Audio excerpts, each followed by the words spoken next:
Երևան վերադարձող Գարեգին երկրորդին կեսգիշերն անց հավաքված բազմությունը դիմավորեց օդանավակայանում, նպատակը Հայրապետին աջակցություն հայտնելն էր։ Ինքը ամենայն հայոց կաթողիկոսը դիմեց հավաքվածներին, հորդորեց ամուր պահել հավատն ու միաբանությունը։ Գիտենք,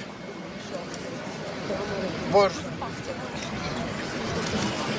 այդ արտահայտությունները հնչեցված վարչապետի կողմից համընդհանուր վրդովմունք են առաջ բերել մեր ժողովրդի զավակացման։ Իսպյուրս աշխարհ։ Հավատում եմ, որ Աստուծո ողորմությամբ եւ օգնականությամբ ձեզ հետ միասին մոհեմորեն առանց ավելորդ հուսականության ընդվզումների Պիտի կարողանանք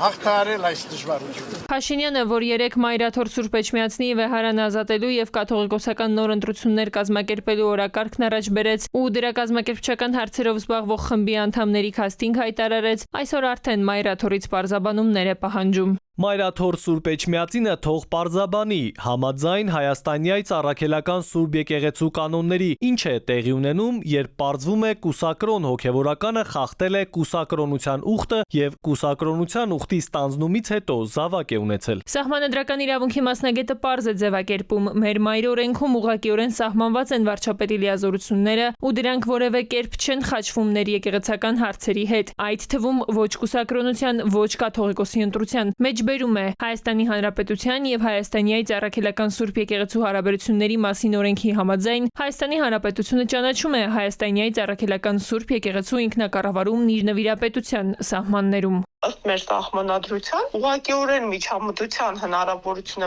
նախ բացակայում է այդ համատեքստում, երկրորդ վարչապետը բարձրաստիճան պաշտոնատար անձ է, ում գործառույթները, լիազորությունները, պարտականությունները հստակ սահմանված են։ Բարձրաստիճան պաշտոնատար անձին, ինչպիսին օրինակ վարչապետն է, իրավասու են կատարելու գործողություն միայն այնպիսի գործողություններ, որոնք նրան լիազորել է սահմանադրությունը կամ օրենքը։ Հիմա վարչապետը իրավունք չունի անելու այն, ինչ ինքը անում է։